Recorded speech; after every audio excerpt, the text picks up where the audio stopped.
You're listening to Psych with Mike, and the most important way to support the show is to find us on YouTube and hit that subscribe button. So no matter how you listen to Psych with Mike, find us on YouTube, smash the subscribe button, and we really appreciate it. Now, here's Psych with Mike.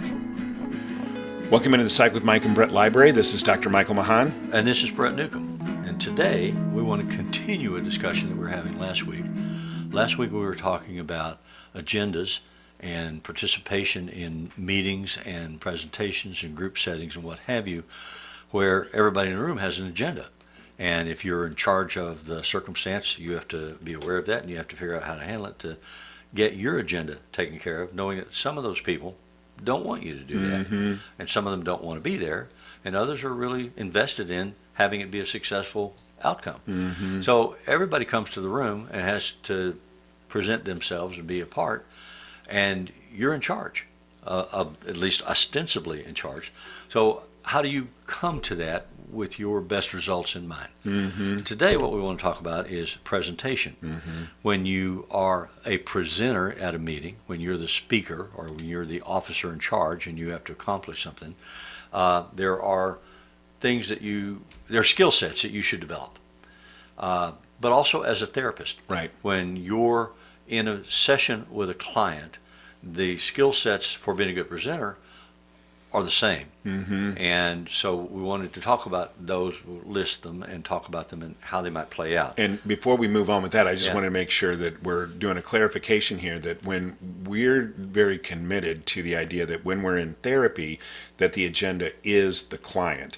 When we're doing presentations or dealing with people outside of therapy, then the agenda really is getting whatever is the goals of the meeting, goals of the group, or the whatever the communication is across, right? So those are two different things, but a lot of the ways that we do that are going to be very similar. Our skill sets, our training requires us to have these abilities, whether we use them or not. I mean, we have to have been trained to be aware of them and hopefully trained to achieve them. Right. So if I'm in a room with somebody that's angry and lashing out at me, at someone else in the room, at life in general, there are things that I need to understand about what's going on, and there are ways that I need to be present in the room that facilitate an outcome that's more likely to be what I want it to be than just having someone vent and throw up or act out. So quite often you get people that get triggered, and it may not be a conscious, fact-based triggering. It's often an emotional triggering. Something happened that set them off. They may have come in preloaded and cocked, ready to fire. Right. Or they may have come in okay, but then something that occurs in the conversation triggers them, and suddenly that behavior is lashing out. As a clinician in a room with these people, there are skills that you need to use to bring that into focus and find a place to step back from the immediacy of it so that you can begin to interpret what just happened to you. How do we understand it? What can we do about it? But if you're not a clinician in a meeting, but you're in a meeting and that happens, how do you survive? How do you survive without loss of status? So there are skill sets, and we talk about those. One of those skill sets is shifting from content to process. So how do you do that? Well, you listen accurately and reflectively. So first of all, I need to say, Mike, I hear you. You're saying all kinds of aggressive things, and you're upset and you're angry. This is what I'm hearing you say. This is what I'm hearing you be angry about. Before we go any further, am I hearing you? Is this what you want me to hear? You're saying that I let you down, I hurt your feelings, that I was mean to you.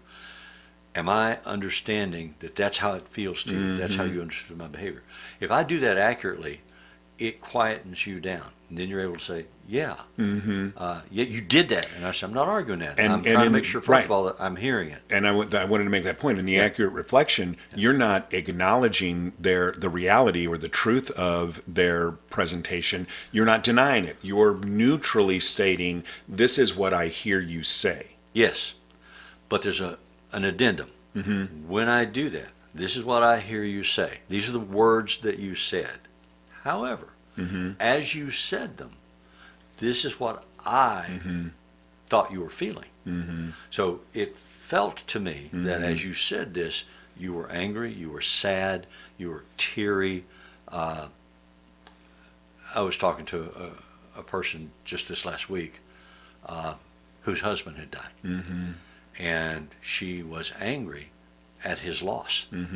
And she was surging between anger and tears, but she wouldn't let herself bust loose with either one. She kept holding her breath, squeezing her chest and holding her breath, and trying to just freeze her emotional reaction.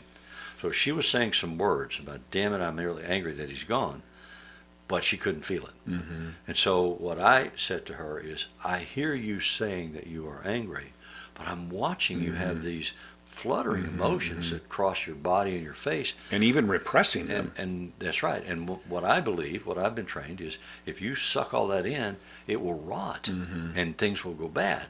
If you let it out, it'll go away. So it comes in waves. And if you let yourself be angry and you say, I'm angry, or you let yourself cry and say, I'm sad, I'm grieving, you can catch your breath. You can come up out of the miasma a little bit, and you'll eventually feel better. Light will come into your life again where it's dark right now. If I do that accurately, if I say, okay, these are the words that you used to me, but as you said these words, this is the feeling that you were feeling, the nonverbals. Am I hearing you? Am I seeing you accurately? Does that fit with your awareness? Very often they'll say, oh, no. Right. I'm not angry. Yeah. Okay, great. Can I, if I think I'm seeing it, because what I can tell you is, I see a twitch in your eye, I see a muscle pop in your cheek, I can see you hold your breath, I can see you clench your fist, your knees going up and down a mile a minute. These are things that I see that speak to me and say, wow, there's flooding stuff going on. And I don't necessarily know what it is, but I'm going to ask. So can I point it out and ask? And then when you recognize that I've gotten it, you can tell me, yes, that's what it is. And I just keep doing that. And I don't disrupt the conversational flow. I keep talking, but I interrupt periodically and say, okay, this is what you're saying, and this is what I think you're feeling. And I need to hear both channels. So am I on both channels? I'm in focus. And eventually they'll say, yes. I remember I was working as the clinical director at an EAP, which is essentially like a mini insurance company, an employee assistance program. And one of the clients was a mining company. And so I was going to go to this very remote area and talk to these individual miners about suicide, because that was a big problem and is a big problem with people who do that kind of work. Yeah. And so I went there, and you know, one of the things that they had told me up front was, you have to understand these guys, these are super blue collar guys, and you know, if you walk in wearing a coat and a tie, they're going to look at you and they're going to immediately just discount you. They're not going to hear anything you say. So I was dressed appropriately in, you know, some boots and you know, just a pullover shirt, and started my presentation. And these guys were really angry because they wanted to talk about how the company treated them bad and didn't respect them and made their lives harder. And that was a lot of what I did, was saying to them, okay, I hear exactly what you're saying, and actually a lot of what you're talking about probably contributes to the problem that we're here to discuss, which is people get to their wits' end and they feel like they don't have anywhere else to go, and they end up hurting themselves. So typically when management is trying to do that, in that situation, management gets angry. Yeah. How dare you say that to me? That's not what's going on, and I have the authority, and that's not what we're doing here. The skill that you need is to be able to listen and hear accurately without becoming aggressive yourself as a way to defend yourself for whatever the project is. And you can get to places with more success if you don't blow up and get big and powerful and assert your authority. That shuts everything down. Approach conflict if you can. When you are experiencing conflict, if you can turn it into an act or a discussion about clarification. You have anger. I have anger. We're both angry, maybe about different things, but the anger is in the room and it's getting in the way. Can we step back 3 paces, take some breaths, and talk about what it is we're angry about. I'll listen to you, and I'll tell you what I heard. Then will you listen to me and tell me what you heard? So if you can approach that conversation as an act of let's clarify, let's clear the air, let's get it on the table what we're upset about. We may still be at an impasse. There may be things that the company is insisting on doing, feels like it has to do financially to stay viable, or protocols that the law requires them to do this or that or the other. That's just a pain in the butt for all of us, but it is the law, and it is what, as our understanding, it's what we have to do. So how do we work around this so that we can still work together and be okay? Right. So that's different than saying, you're an idiot, shut up, I have control, do you want to lose your job, you're fired. Those are not going to lead to successful outcomes. In that situation, if you're the presenter or the person representing the company, you have to still follow the company protocols and rules. You can have the conversation about, we're upset about this. I remember teaching in a school district where the teachers were all upset because the new superintendent, we used his last name, Jones, liked orange, this ugly orange color. And he came in and within weeks had all the classroom rooms repainted this ugly orange. And so we were all upset about it. It's almost like Pepto-Bismol pink, that causes psychological damage if there's too much of it. Causes anger and depression, suicidality, what have you, Pepto-Bismol pink. Well, his orange was very distracting. And the teachers were trying to have a meeting saying, and the administrators were saying, we have nothing to do about it. There's nothing that we can accomplish with this except tell you, be quiet. Don't spread this word in the community. Don't create agitation, because then people will act out in different ways and something bad will happen, Like if you go protest at the Tesla dealership, don't set anything on fire. Don't set anything on fire. Exactly. Give us an opportunity. Let us get to a place They set themselves on fire. You don't have to be the progenitor of that. Let us have time to get inside this guy's defenses and suggest that perhaps there's a better way forward that'll quiet some things down.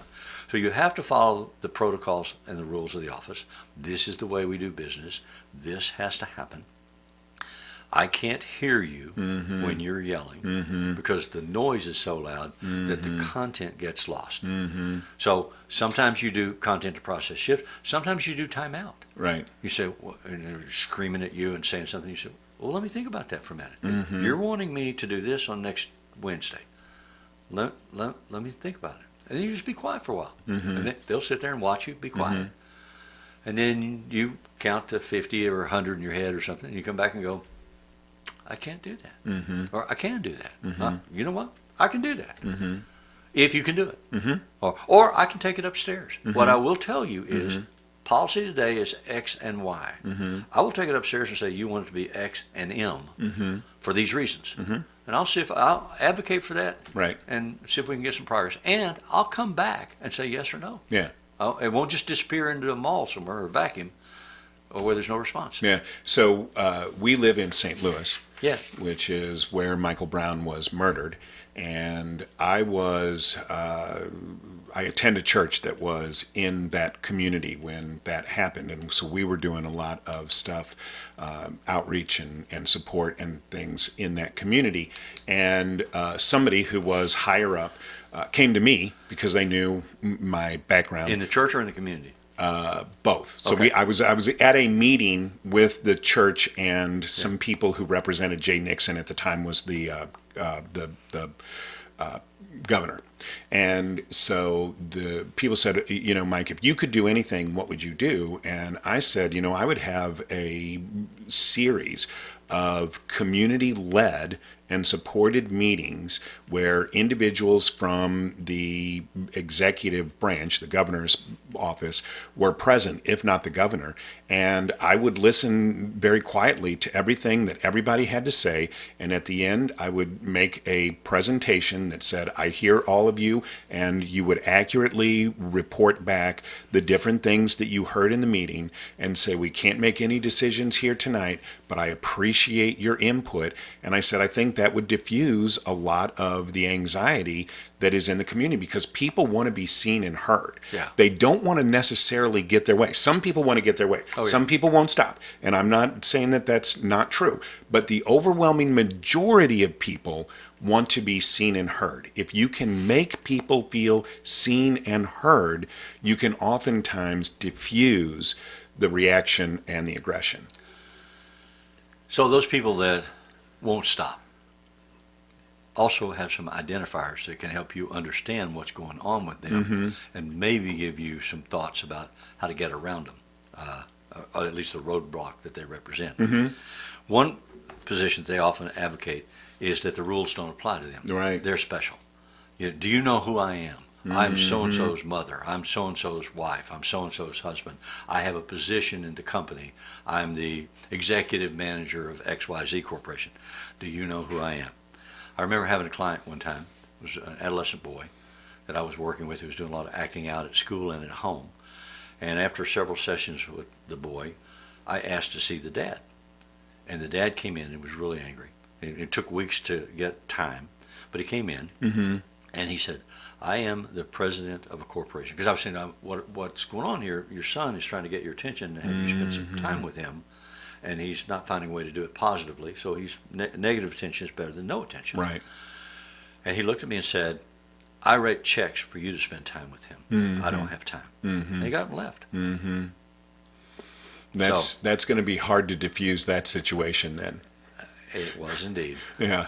Well, the way they diffused it is they quit bringing him to see me. Right. Sure. Well, but it did. But Yeah. I'm saying it would be hard to diffuse the situation in the family, and it didn't. I mean, No, it didn't. what they did was they Escalated. got rid of the burr under the saddle, which was you. The one that brought the flashlight. Yeah. Yeah. We'd rather live in the dark. Right. So the rules do not apply to them. Another one is they refuse to abide by the rules of the system. Because rules don't apply to me, I don't have to follow them, so I'm going to do what I want to do anyway. And there's nothing you can do about it. I had a friend who was a union employee, worked at a factory that eventually shut down, but he would smuggle books in to work in his lunchbox, and then he would take a book out and go to the bathroom, and he'd spend 30, 40 minutes sitting on the toilet reading a book. And they'd be looking for him. He'd be like, I'm in the restroom, and the union rules say, I'm having stomach distress or whatever. Yeah. But eventually the management started keeping track of how much time he was away from his workstation. position.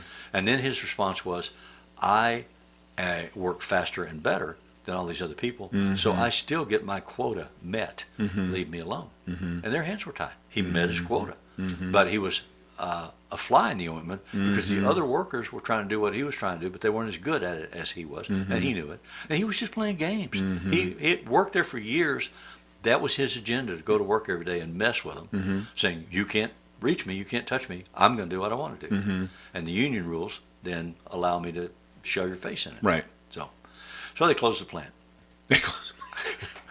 Well, they did eventually. I don't know that it was but I think that the illustration there is that's for him, that was his way of asserting control in a situation that maybe he felt like he didn't have. He found a way to have power in a system where he was powerless. Yeah. And you have to admire that. I admire that. I admire it. I thought it was pretty damn clever. And if you can do it within the boundaries, the appropriate boundaries of the rules, then I don't necessarily see an issue with that. So another thing too that in these conversations with people about when you're responsible as the identified target, you're the men presenting, or you're the men representing the company or the rules or the formal structure. It helps when you recognize that these other people are more comfortable with conflict than you are. Most of us are conflict avoidant. We do almost anything to avoid conflict. Right. And so when there's a circumstance that conflict is occurring, we often shut down or we panic. And so if you can learn to not do that, it would serve you well. To diffuse the situation without panic. Yes. And okay, so let's say that you can't diffuse it. There's just no way to the person's not going to let it go, and you can tell. I mean, because you could probably tell when somebody's not going to let something go. And how do you work within that context? small bites. I try to get through this encounter, this exact specific encounter, without losing status or face. And there are, again, techniques for doing that. Content to process shift. Let's talk about how we're talking instead of what we're talking about. Let's talk about how we understand each other as opposed to what we're talking about. The second one is timeout. I just say, give me till Tuesday to think about this, and I'll come back next week. Because then that gives me some more time to think, gather resources to come back with a proposal or something more clearly in mind. Because I'm not fast on my feet in those situations, especially when everybody's yelling and coming. Actually, I am, but most people are not. Right.